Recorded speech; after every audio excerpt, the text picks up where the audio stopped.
दोस्तों, हजारों साल पुरानी वो गुफा जहाँ पानी का नहीं है कोई स्रोत, फिर भी पावन जलधारा करती शिवलिंग का अभिषेक, आइए जानते हैं विस्तार से। हिमाचल प्रदेश के पालमपुर में हजारों साल पुरानी एक गुफा है जिसमें भोलेनाथ प्राकृतिक शिवलिंग के रूप में विद्यमान है। गुफा के आसपास पानी का कोई स्रोत नहीं है, फिर भी हर वक्त वहाँ पर जलाभिषेक होता रहता है। भगवान शिव और माँ गंगा की पौराणिक कहानी हम सब ने पढ़ी सुनी है। कैसे राजा भागीरथ ने अपने पूर्वजों की तर्पण के लिए माँ गंगा की लंबी तपस्या की।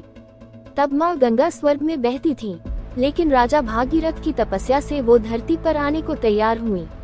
लेकिन यहाँ समस्या ये थी कि स्वर्ग से धरती पर जब गंगा उतरेंगी तो उनका प्रवाह कौन थामेगा। अगर सीधे धरती पर उतरी तो उनके वेग से धरती पर प्रलय हो जाएगा। तब भगवान शिव ने धरती पर उतरने से पहले गंगा के वेग को अपनी जटाओं में समेटा। माँ गंगा भगवान शिव की जटा में 32 दिनों तक रही थी। आज हम आपको भगवान शिव और गंगा के ऐसे अद्भुत मिलन के बारे में बताएंगे जिसके बारे में जानकर आपको भी यकीन नहीं होगा। एक संकरी सी गुफा में प्राकृतिक शिवलिंग बना हुआ है और उसके ऊपर अपने आप जल गिरता रहता है, जबकि गुफा के किसी भी हिस्से या इसके बाहर पानी का नामो निशान तक नहीं है। ऐसे में सवाल उठता है कि शिवलिंग के ऊपर धारा के रूप में गिर रहा पानी फिर कहां से आ रहा है। रहस्यमय गुफा में चमत्कार, शिवलिंग का कुदरती जलाभिषेक। ये चमत्कारी गुफा हिमाचल प्रदेश के पालमपुर में धौलाधर माउंटेन रेंज में है। दुर्गम रास्तों की वजह से यहाँ पहुँचना आसान नहीं है। इस रहस्यमय गुफा में बहती चमत्कारी जलधारा की तो वैज्ञानिक शोधों के बाद भी इसका रहस्य सुलझा नहीं। वैसे तो पहाड़ों में इस तरह के जल स्रोत अक्सर मिल जाते हैं जिनमें कहीं से भी जलधारा फूट पड़ती है, लेकिन यहाँ जो जलधारा दिख रही है उसका पानी गंगाजल जैसा है। सवाल है कि हिमाचल के कांगड़ा क्षेत्र में गंगा का ये पानी आखिर कहाँ से आया। कांगड़ा में ब्यास नदी बहती है और पालमपुर के पास न्यूगल नदी है, तो पालमपुर के क्यारवा गांव में गंगा की जलधारा कहाँ से आई। अगर आप गंगोत्री से लेकर गंगा का बहाव क्षेत्र देखें तो हिमाचल प्रदेश के इस हिस्से से गंगा नदी कोसों दूर है, इसलिए इस गुफा में गंगा जल का मिलना हैरान करता है। लोग इसी हैरत भरे दृश्य और को देखने के लिए दूर दूर से लोग आते हैं।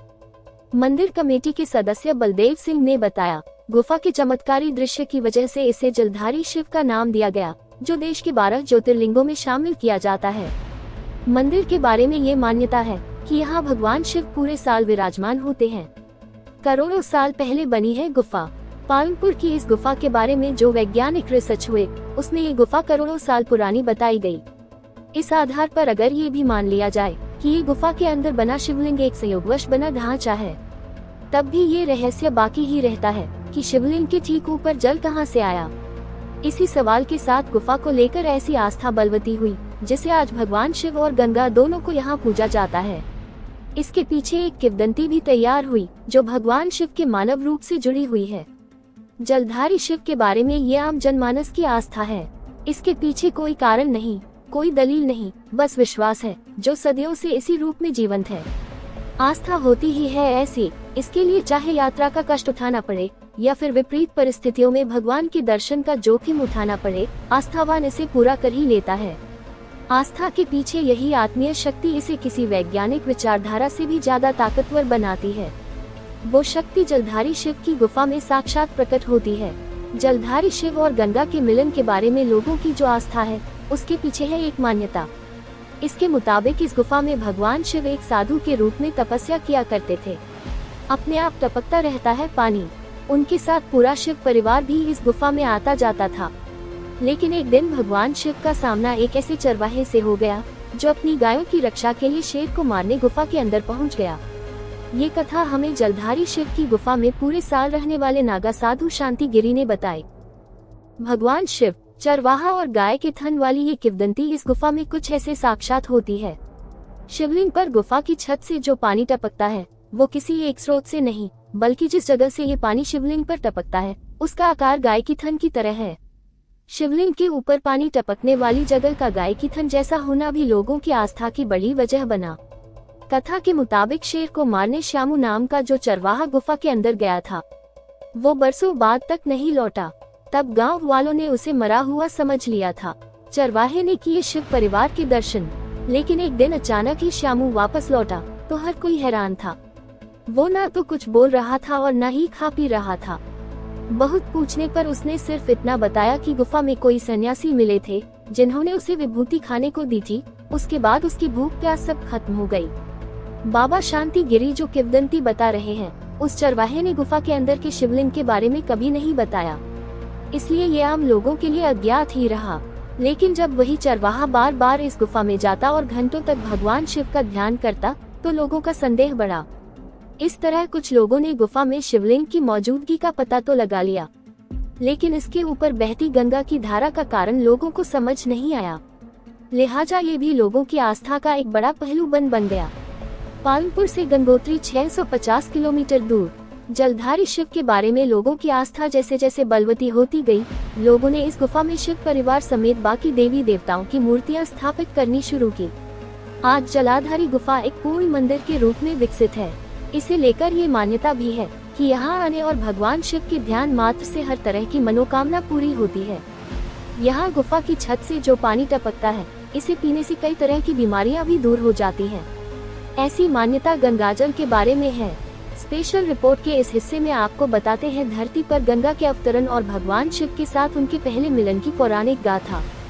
जिस पालनपुर की गुफा में गंगा जल से भगवान शिव का प्राकृतिक जलाभिषेक होता है, वहां से गंगा के उद्गम स्थल यानी वो जगह जहां धरती पर गंगा सबसे पहले प्रकट हुई थी, वो जगह गंगोत्री है। पालनपुर से गंगोत्री की दूरी करीब 650 किलोमीटर है। गंगोत्री वो जगह है जहां मां गंगा भागीरथी रूप में बहती है। राजा भागीरथ के प्रयासों से गंगा का हुआ अवतरण। धरती पर उनके अवतरण की पौराणिक मान्यताओं की वजह से गंगोत्री धाम में मां गंगा की प्रतिमा स्थापित की गई। गंगोत्री धाम इतनी ऊंचाई पर है कि यहाँ दिवाली के बाद बर्फबारी शुरू हो जाती है। पूरे पहाड़ और घाटियां बर्फ से ढकनी शुरू हो जाती है। गंगोत्री मंदिर के बगल में बहती भागीरथी नदी भी बर्फ की वजह से जम जाती है। यहाँ पानी की एक बूंद भी कहीं नहीं मिलती। धाम तक पहुँचने के सारे रास्ते बर्फ से ढक जाते हैं। अब हालांकि अप्रैल की शुरुआत के साथ गंगोत्री और भागीरथी नदी का स्वरूप बदलने लगता है, मगर धरती पर इनके अवतरण की वो कथा यहाँ हर मौसम में साक्षात होती है। पौराणिक कथा के मुताबिक राजा भागीरथ ने 1 साल तक बिना खाए पिए एक पैर के अंगूठे पर खड़े रहकर तपस्या की थी। तब भगवान शिव प्रसन्न हुए और धरती पर गंगा जी को लाने में मदद के लिए तैयार हुए। इसके बाद सृष्टि के रचयिता भगवान ब्रह्मा जी ने अपने कमंडल से गंगा की धारा धरती की तरफ प्रवाहित की। वो दिन था अक्षय तृतीया का। भोलेनाथ ने अपनी जटाओं में थामा गंगा का वेग। धरती की तरफ बढ़ती मां गंगा की धारा का वेग इतना था कि अगर भगवान शिव ने थामा नहीं होता तो धरती पर उस धारा से तबाही मच जाती। इसलिए भगवान शिव ने मां गंगा की पहली धारा को धरती पर उतरने से पहले ही अपनी जटाओं में थाम लिया। भगवान शिव ने 32 दिन तक गंगा की धारा को जटाओं में रखा। अक्षय तृतीया के 32 दिन बाद गंगोत्री में पहली धारा बही। धरती पर जिस दिन मां गंगा की पहली धारा बही, उस दिन को गंगा दशहरा के रूप में मनाया जाता है। इस दिन गंगोत्री धाम में बड़ा उत्सव होता है। गंगोत्री में मां गंगा मानव स्वरूप में विराजमान है। इसकी पुष्टि स्थानीय लोगों की मान्यता से होती है। गंगोत्री में मां गंगा अक्षय तृतीया के दिन अपने मायके मुखवा गांव से लाई जाती है और भैया दूज तक यहाँ विराजमान होती है। भैया दूज पर मां गंगा की पालकी वापस उनके मायके मुखवा गांव भेज दी जाती है। इस बार साल भी यही प्रक्रिया होगी। अक्षय तृतीया से पहले मुखवा गांव से मां गंगा की पालकी उठेगी। अक्षय तृतीया से पहले जब मां गंगा की विदाई होती है मुखवा गांव से, तब यहाँ के लोग बेहद दुखी होते हैं। वैसे ही जैसे बेटी की विदाई के वक्त उसका परिवार होता है, मां गंगा की पालकी के साथ महिलाएं आगे चलती हैं। उनकी आंखों में आंसू होते हैं, जैसे अपनी बेटी विदा हो रही हो।